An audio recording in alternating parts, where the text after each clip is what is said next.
Hi all, welcome back to my mix magic. आप सोच रहे होंगे कि दोबारा फिर से एक वर्कशीट की वीडियो मैं क्यों लेकर आई हूँ। तो आज मैं आपको बताऊँगी कि वर्कशीट हमारे लिए, पेरेंट्स के लिए एज़ वेल एज़ टीचर्स के लिए किस तरह से हेल्पफुल हो सकती हैं।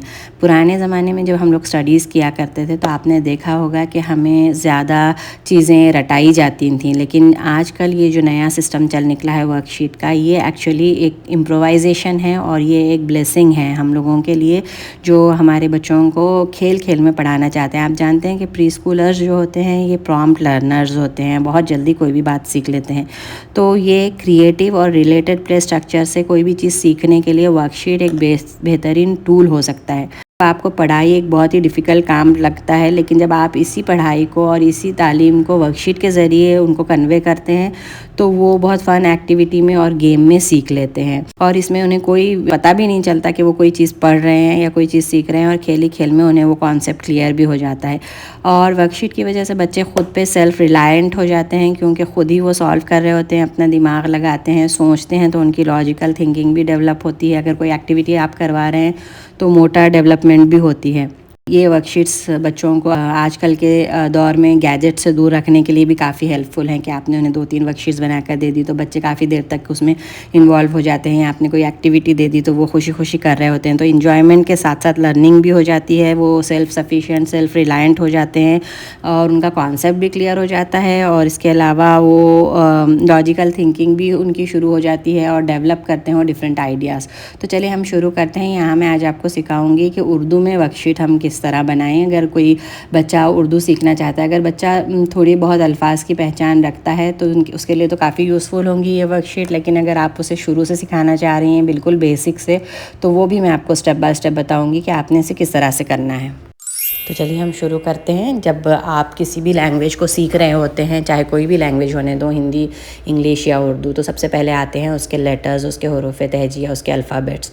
तो आपने ये करना है कि 10-15 दिन उन्हें आपने कंटिन्यूस प्रैक्टिस देनी है, अलीफ से लेके ये तक की। तो इसमें यह है कि उन्हें ना सिर्फ आइडेंटिफिकेशन आनी चाहिए बल्कि उन्हें लिखना भी आना चाहिए। और जैसे हम जब ए शुरू करते हैं तो ए इज़ फॉर एप्पल, तो हमारे पास बच्चों को शुरू में ही उनके दिमाग में डाल दिया जाता है कि इस हुर्फ से या इस अल्फ़ाबेट से ये वर्ड्स आते हैं। तो आपने सिखाना है अलीफ से अनार, बे से बंदर, जो भी है उसको, उनको कॉन्सेप्ट क्लियर इस तरह से करना है कि उन्हें वो अल्फ़ाबेट भी याद हो जाए और उसके साथ आने वाले चीज़ें भी उन्हें याद हो जाए। फिर आप उनकी हुरूफ तहजी वो सीख चुके हैं, उसको इस तरह से टेस्ट करेंगे कि आपने इस वर्कशीट को यूज़ करना है। आप उन्हें फिल इन द ब्लैंक्स के तौर पर देंगे। ये भी प्रैक्टिस आप 2-3 बार करवाएं, बल्कि हमेशा करवाती रहेंगे प्रैक्टिस, ताकि उन्हें वो अल्फ़ाबेट भी याद रहे, वो हुर्फ भी याद रहे, और अगर उन्हें ब्लैंक दिया जाए तो उन्हें पता भी हो कि इस हुर्फ के बाद कौन सा हुर्फ आता है। अब चलिए हम चलते हैं दूसरी तरफ। एक अमली सरगर्मी है।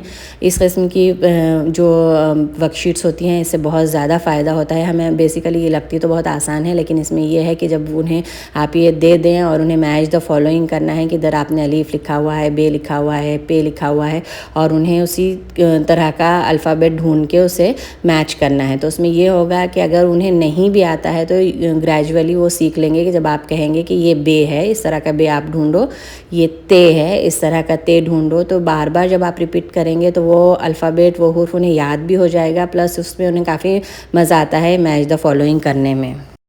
चलिए अब हम नेक्स्ट वर्कशीट की तरफ आते हैं। इसमें हमें गायब हुर्फ पहचानना है। मैंने यहाँ पर 4-4 का एक सेट बनाया हुआ है, जैसे अलीफ, वे, फिर एक मिसिंग है और उसके बाद है से। तो उन्हें फाइंड आउट करना है। जब आप उन्हें प्रैक्टिस दे रही होंगी हुरूफ तहजी की और उन्हें सीक्वेंस में याद हो जाएंगे हुरूफ, तो वो यहाँ पर आराम से ये वाली वर्कशीट कर सकेंगे।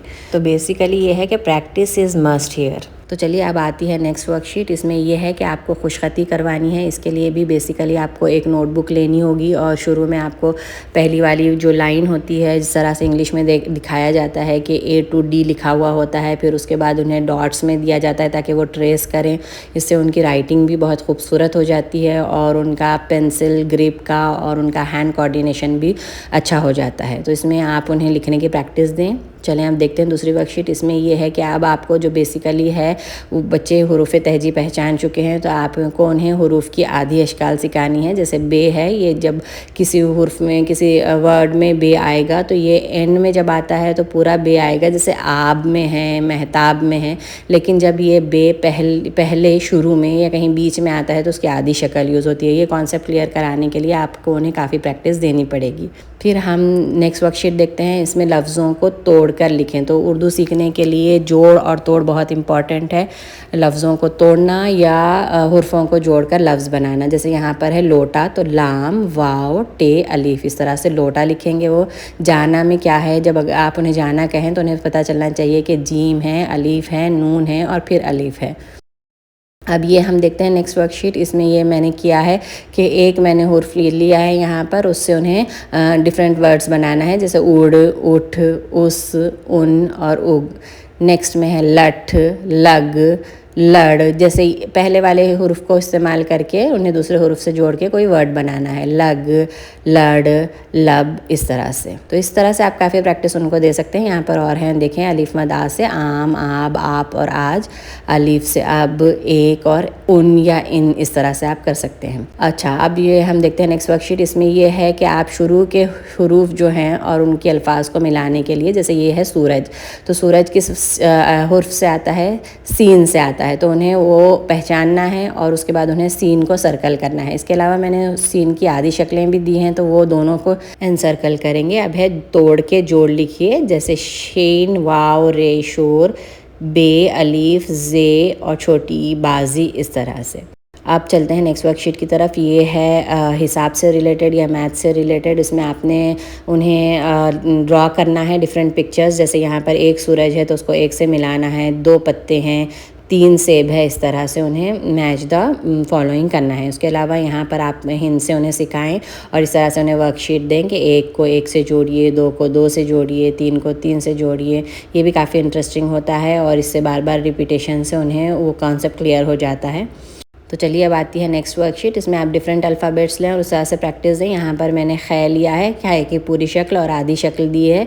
उन्हें इसमें से लोकेट करना है। जीन, जीम, है, चीम, इस तरह के वर्ड्स उसमें ज़्यादा डालें ताकि उनका कन्फ्यूजन क्लियर हो कि है के ऊपर एक डॉट आता है तो वो ख़ै बन जाता है। अगर बच्चा पढ़ने लिखने लगा है तो उन्हें ये वाली एक्टिविटी दें, मुज़क्कर और मुअन्नस को लड़का, लड़की, ताया, ताई, इस तरह से मिलाने के लिए। अब है नेक्स्ट एक्टिविटी। इसमें तस्वीर को हुरूफ से मिलाना है। एक जगह ताला है, तितली है, सेब है, सूरज है, आम है और दूसरी जगह उनके नाम लिखे गए हैं।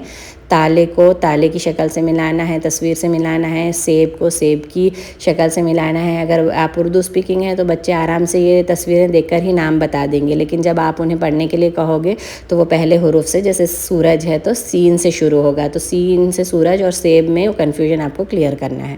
अब यहाँ पर देखिए नेक्स्ट वर्कशीट है। इसमें भी वैसे ही मैंने किया है। जैसे आपको पहले ये अल्फाज यूज़ करना है और रे को आखिरी में यूज़ करना है, जैसे चोर, ज़ोर, शोर, मोर, गौर वगैरह। और ये जुमले इन्हें सिखाने हैं। ये और वो का कॉन्सेप्ट क्लियर कराना है। जैसे ये फूल है, वो फूल है। ये आँख है, वो आँख है। ये गाजर है, वो गाजर है। ये तरबूज है, वो तरबूज है। ये और वो का कॉन्सेप्ट क्लियर किया आपने। चलिए हम नेक्स्ट वर्कशीट की तरफ जाते हैं। ये बहुत इंपॉर्टेंट है। जब हम लिखते हैं तो आपको 2 चश्मी है का कॉन्सेप्ट इस तरह से करना है। र में थ मिलाना है, तो त और 2 चश्मी है। थ होता है रीछ, कुछ, झरना वगैरह।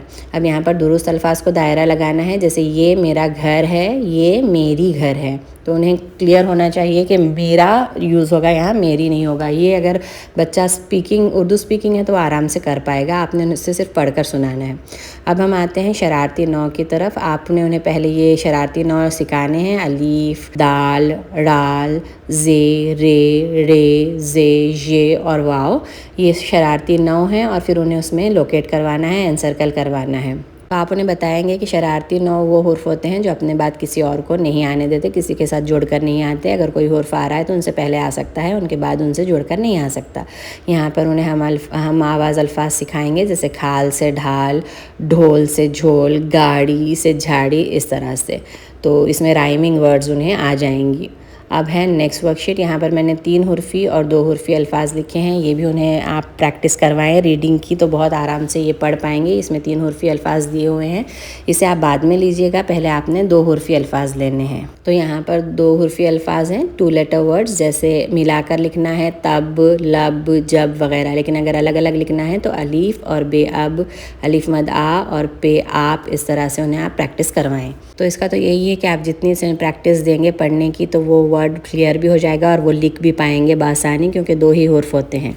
तो ये थी वर्कशीट फॉर बिगिनर्स, उर्दू को सिखाने के लिए बहुत आसान तरीके से बनाई हुई वर्कशीट। अगर आपको ये वीडियो पसंद आई है तो इसे लाइक कीजिए, शेयर कीजिए।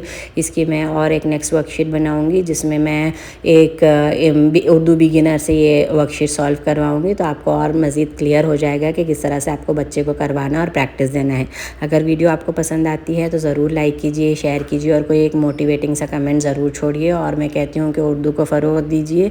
हमारी जो रीजनल लैंग्वेजेज़ ये ख़त्म होती जा रही हैं, चाहे उर्दू हो, चाहे मराठी हो, चाहे कन्नड़ा हो, सब लैंग्वेजेस ख़त्म हो रही हैं और इंग्लिश ही बच्चे सीख रहे हैं। तो अगर हमें हमारी रीजनल लैंग्वेजेस रखनी है जारी, तो हमें उन्हें पढ़ाना होगा, सिखाना होगा और उसमें इंटरेस्ट डेवलप करना होगा। तो चलिए मिलते हैं नेक्स्ट वीडियो में। Take care, bye bye.